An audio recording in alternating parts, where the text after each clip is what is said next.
Venus Earth से काफ़ी similar है, ऐसा पहले के साइंटिस्ट बिलीव करते थे।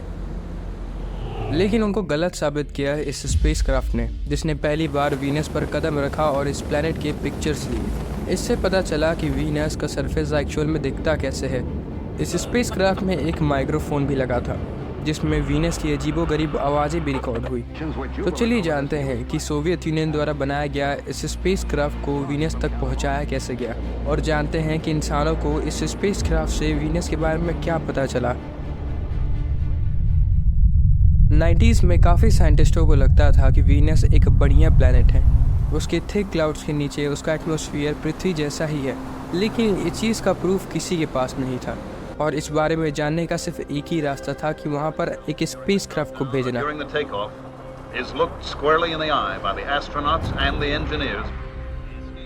लेकिन ये चीज़ बिल्कुल आसान नहीं थी। उस टाइम पर अमेरिका और सोवियत यूनियन में एक स्पेस रेस चल रहा था।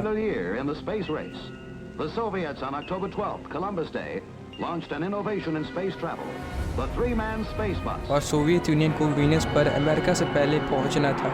इसीलिए अक्टूबर 1964 को सोवियत यूनियन ने लॉन्च किया वेनेरा 4, एक पहला अटेम्प्ट वीनस पर लैंड करने का। कई हफ्तों तक डीप स्पेस में ट्रैवल करने के बाद ये प्रोब आखिर में वीनस तक पहुंच गया, जहां पर 40,000 किलोमीटर की स्पीड से ये वीनस के एटमॉस्फेयर से टकराता है।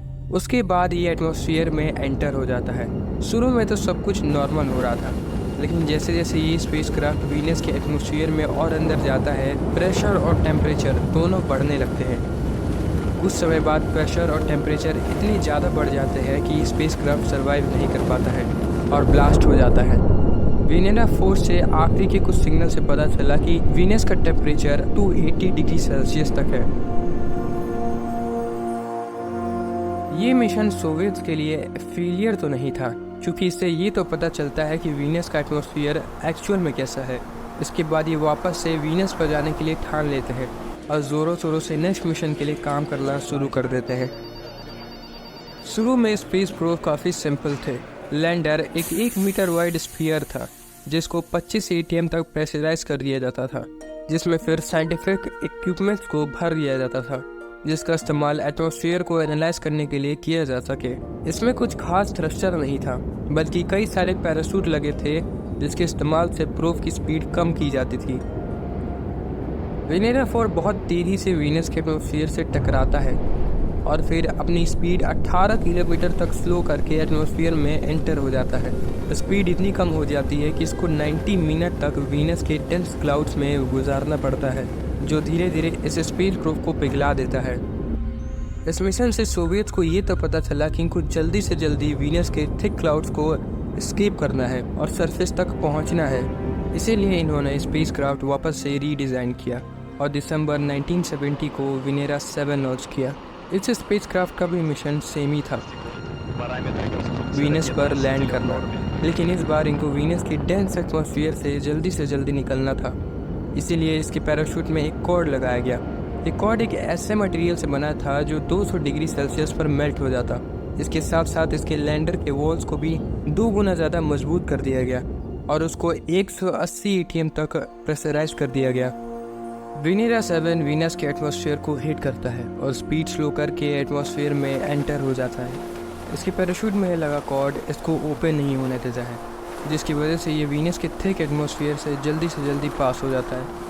कुछ समय बाद कॉर्ड मेल्ट होने पर इसका पैराशूट डिप्लॉय हो जाता है। इस बार वेनेरा 7 बाकी मिशंस के मुकाबले सरफेस से काफ़ी क्लोज था, लेकिन तभी इसका पैराशूट अनस्टेबल हो जाता है और ये आगे जाकर फट भी जाता है। वेनेरा 7 60 किलोमीटर की स्पीड से वीनस के सरफेस से टकरा जाता है।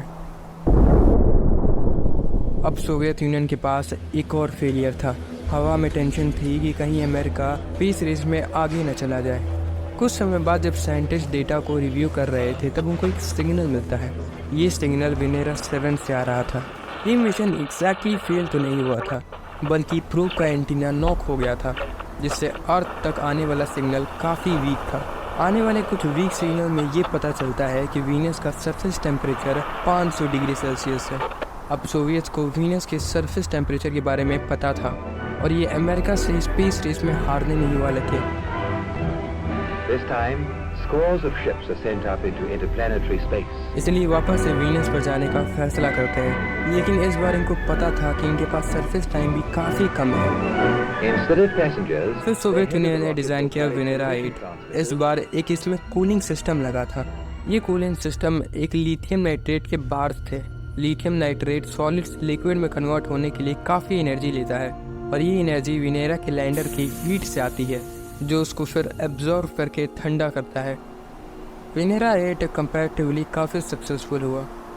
ये वीनस पर लैंड करता है और पूरे 1 घंटे तक सर्वाइव भी करता है। इसके सारे सिस्टम्स ने बढ़िया तरीके से काम भी किया, लेकिन इसमें कैमराज नहीं थे और अभी तक किसी को पता नहीं चला कि वीनस एक्चुअल में दिखता कैसा है। इस चीज़ को सॉल्व किया जाता है वीनस के नेक्स्ट मिशन में, वेनेरा 9। इसमें 2 मूवेबल कैमरा लगे थे जो 360 डायरेक्शन में पिक्चर्स ले सकते थे। इस बार इसके लैंडर्स में पैराशूट भी नहीं था, बल्कि कुछ एयर ब्रेक्स लगाए थे जो लैंडिंग के इम्पैक्ट को एब्जॉर्व करते। वेनेरा 9 सक्सेसफुली वीनस पर लैंड करता है और ये वीनस की सबसे पहली पिक्चर्स लेता है। ये मिशन भी काफ़ी सक्सेसफुल था। सोवियत यूनियन आगे जाकर वीनस पर कई सारे मिशंस करते हैं और उसमें कई सारे हाई क्वालिटी कैमरे भी लगते हैं जो वीनस के अनगिनत इमेजेस लेते हैं। लेकिन सोवियत यूनियन पहली बार वेनेरा 14 में एक माइक्रोफोन लगाता है। ये माइक्रोफोन स्पेसक्राफ्ट के लैंडिंग और उसकी ड्रिलिंग के ऑडियो को रिकॉर्ड भी करता है।